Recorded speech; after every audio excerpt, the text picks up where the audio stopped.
Les amis de la famille, bonjour. Aujourd'hui, je vais encore une fois faire un truc que je pense que personne ne fait jamais, c'est-à-dire l'entretien d'un amortisseur de direction.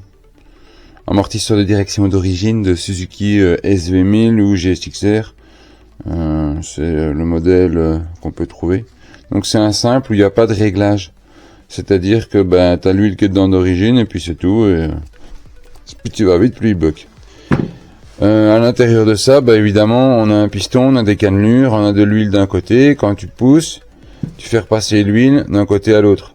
Mais cette huile, forcément, depuis des années, elle a un mouvement. Donc cette huile, elle vieillit. Donc de temps en temps, il faut la remplacer. Mais je vais te montrer comment on fait, quoi. Tu as une petite vis à laine.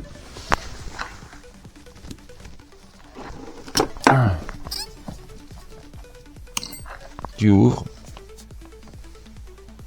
Tu te prends un bac. Tu retournes. Oh la vache. Elle est propre. Hein.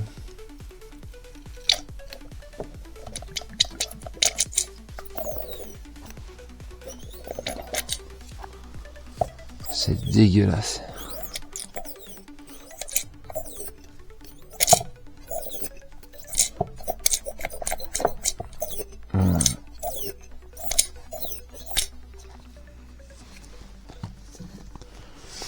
Et un peu comme c'est noir. C'est de très petite quantité, mais il faut la faire. Alors astuce aussi, si tu trouves que ta moto sur circuit ou même sur route, elle est un peu dure des fois à faire changer l'angle, etc., à la faire balancer, ça peut être lui. J'ai un pote qui a sa chaîne aussi, Johnny Decembre, avec sa BMW S1000RR. L'année passée, il a galéré énormément avec son amortisseur de direction, avec sa bécane, parce qu'elle voulait pas changer d'angle facilement, il avait l'impression de la faire tourner comme un camion, et en mettant une dureté moindre dans son amortisseur de direction, le comportement de sa moto a totalement changé.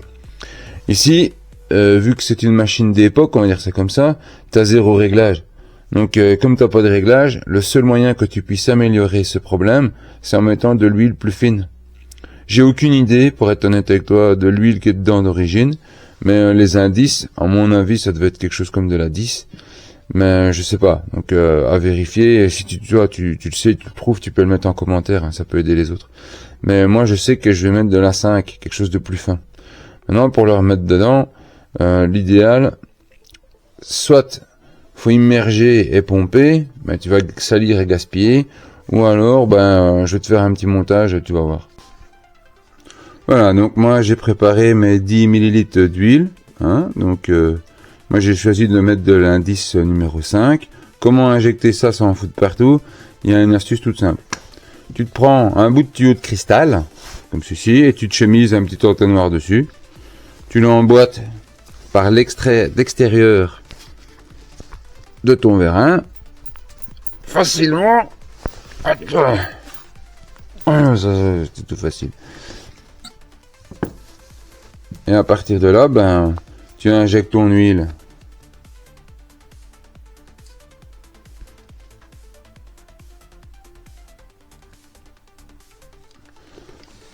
dans le tuyau et tu déplaces ton vérin, ton piston, pour faire sortir l'air qui est dans les conduits et faire descendre par gravité l'huile à l'intérieur. Tu vas doucement pour pas éclabousser partout. Quand tu arrives vers la fin, mets bien ton vérin comme ça, ton piston vers le haut, pour comme ça l'air, les bulles d'air sortent plus facilement, tu vois, hop. Voilà, là maintenant il est... Tac. Et tu pompes quelques fois.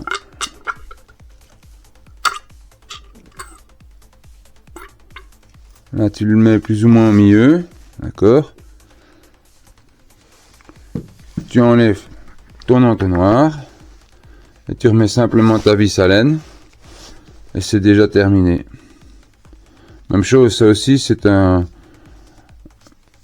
élément d'entretien que les garagistes ne font jamais parce qu'il n'y a pas d'intérêt pour eux non plus. Parce que tant que la moto est neuve, ton huile, elle va pas se contaminer pendant les 2 premières années de la garantie, ça c'est certain. Donc eux, ça, jamais de la vie ils vont y toucher. C'est pour ça que t'es pas obligé, mais si tu le fais, c'est pas plus mal, quoi. Et là, maintenant, bah,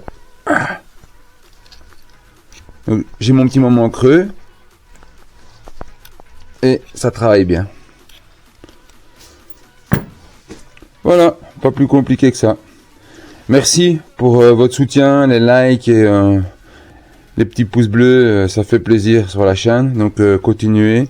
Et si vous avez toute autre question, quoi que ce soit, n'hésitez pas à me contacter comme toujours. Merci beaucoup, à bientôt les amis.